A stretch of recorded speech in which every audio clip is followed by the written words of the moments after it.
आइए अब अगले टॉपिक के साथ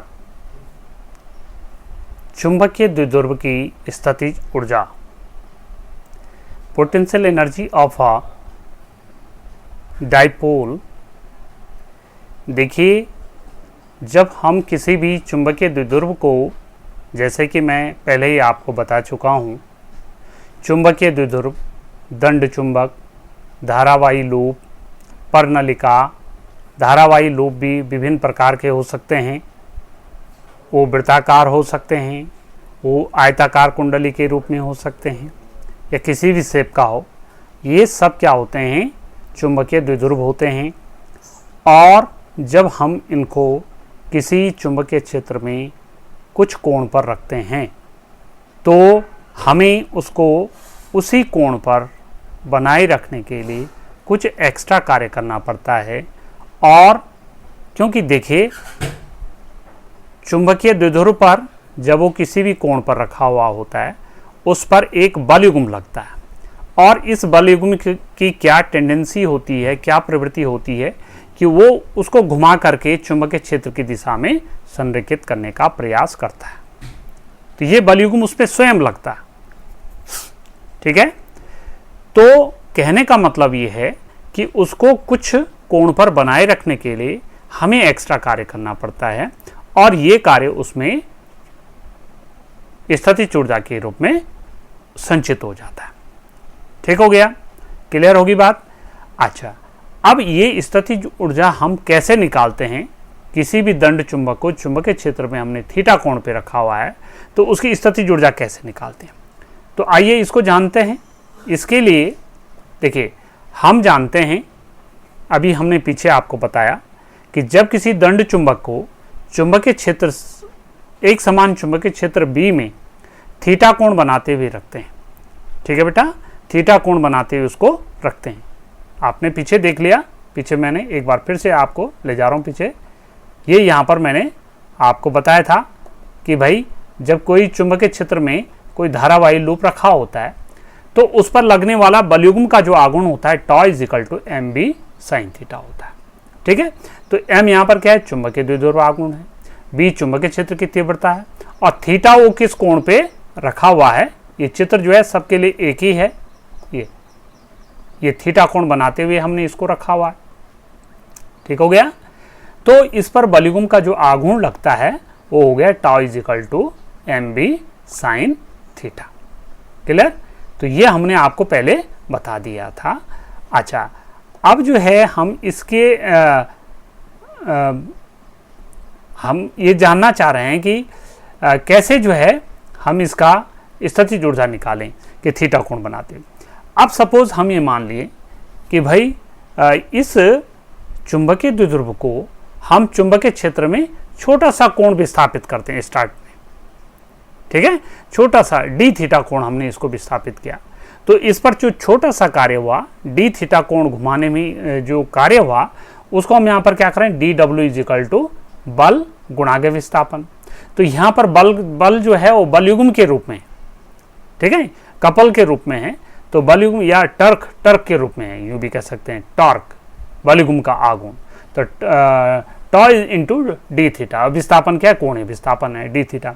तो टॉ की वैल्यू हमने यहाँ से रख दी M B sine theta dot D theta.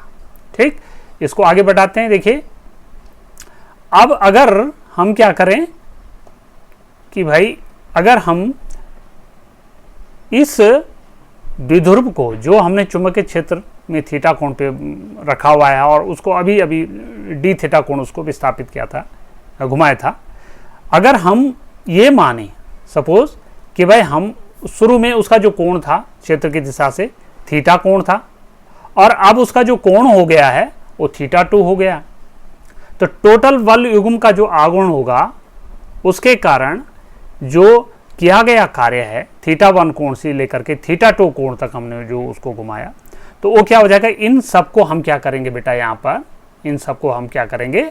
यहाँ पर इनका एक प्रकार से इंटीग्रल कर देंगे। इंटीग्रल बने इन सबको जोड़ देंगे, छोटे छोटे जो कार्य हैं सारे कार्यों को हम क्या करेंगे? जोड़ देंगे। तो integral of theta 1 to theta 2 tau dot D theta. तो देखिए, मैथमेटिक्स वाले जो बच्चे हैं इस समाकलन को अच्छे ढंग से समझते हैं, लेकिन फिर भी जो बच्चे नहीं समझते हैं तो समाकलन का मतलब जोड़ना, इकट्ठा करना, ठीक है। तो ये जोड़ने का तरीका है, ठीक।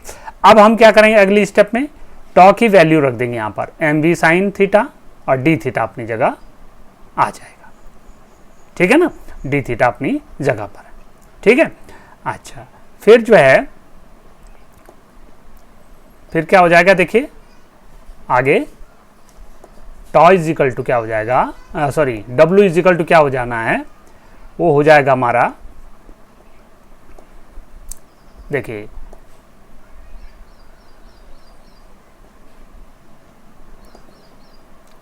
हाँ यहीं पर है, और देखिए हम यहाँ पर एम बी साइन थीटा जो है हमारा वो क्या है, कांस्टेंट है, ठीक है। एम बी साइन थीटा यहाँ पर हमारा कांस्टेंट है, और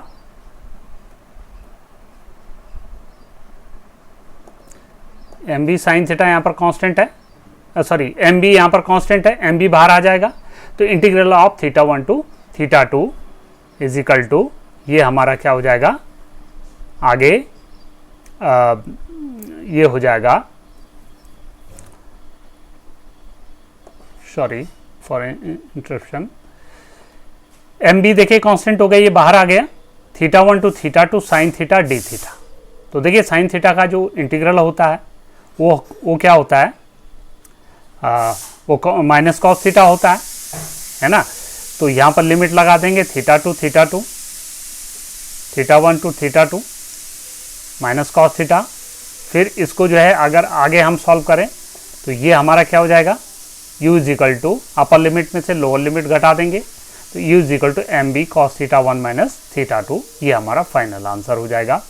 तो अब यदि द्विध्रुव प्रारंभ से क्षेत्र की दिशा से theta 1 is equal to 90 degree के कोण पर है ना, यानी वो शुरू में जो है उसका 90 डिग्री का कोण है, तो थीटा 1 इज इक्वल टू जो है 90 हो जाएगा, ये जो है 0 हो जाएगा, ये वाला टर्म यहाँ पर इसकी वैल्यू क्या हो जानी है, 0 हो जाएगी। कॉस थीटा 1 यहाँ पर, ये कॉस थीटा 1 की जो वैल्यू है यहाँ पर, इसकी वैल्यू क्या हो जाएगी 0, क्योंकि कॉस 90 की वैल्यू क्या होती है 0 हो जाती है, और थीटा 2 की जगह हमने थीटा रख दिया है, तो यू थीटा यानी थीटा कोण पर जो उसकी कुल स्थितिज ऊर्जा हो जाएगी वो क्या हो जाएगी minus M B cos theta. तो ये आपका था, और मुझे लगता है कि ये अब आप कैलकुलेट करना सीख गए होंगे। फिर हम आगे समझते हैं कि भाई अगर हमें कुछ विशेष स्थितियों में स्थितिज ऊर्जा निकालनी है तो ऐसी कंडीशन में हम स्थितिज ऊर्जा को कैसे निकालते हैं उसको देखते हैं अगली वीडियो में। तब तक के लिए इतना, ओके, थैंक यू।